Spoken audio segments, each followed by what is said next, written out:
રામ રામ ડાયરાને અને જય માતાજી બધા ભાઈઓને. ઘણા દી પછી તમને 8 દી અઠવાડિયું થઈ ગઈ પછી તમને આ વિડીયો જોવા જઈ રહ્યો છે. અને અત્યારે જાઉં છું વાડીએ ને આ ઊંડા લેવાનું બહુ મન થતું હતું મારું. ને પછી મેં ઘણા દીથી વિડીયો નહોતા બનાવ્યા. ગામમાં મારી ફેન ફોલોઈંગ વધી ગઈ તો હવે રોજ બનાવીશ. ને આ વિચારતા હું પછી ગયો કે વાડીએ પૂગી ગયો. વાડીએ પૂગીને પેલું ભેહુંને લીલું નાખવાનું કામ કર્યું. પણ અત્યારે માંડીમાં પાણી ચાલુ તો એક નાકું વાળીને પછી હું યોગ્ય લીલું વાટવા ને જઈ લ્યો કપાસનો સીન છાતી લગીને પૂગી ગયો. હવે તો ફૂલ આવી ગયા. પછી હું યોગ્ય લીલું વાટવા તરીમાં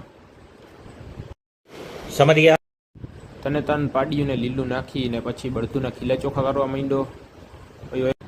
રોંઢા થઈ ગયા હતા એટલે ચાનો એક કોટો ચડાવી લીધો ને પછી ત્યાંથી વયો ગયો ગેટ બાજુ. કારણ કે ગાડીમાં જવાનું હતું, ગાડીનો મેલ આવી ગયો. હું પછી વયો ગયો ગેટે એટલે નાયરા એનર્જીમાં ગાડી ભરવા. પછી 9 સાડા 9 બહુ મોડો નીકળ્યો. ઘરે આવી નાહી ધોઈને જમી કરી ને બસ આજનું કાર્યક્રમ થાય છે સમાપ્ત.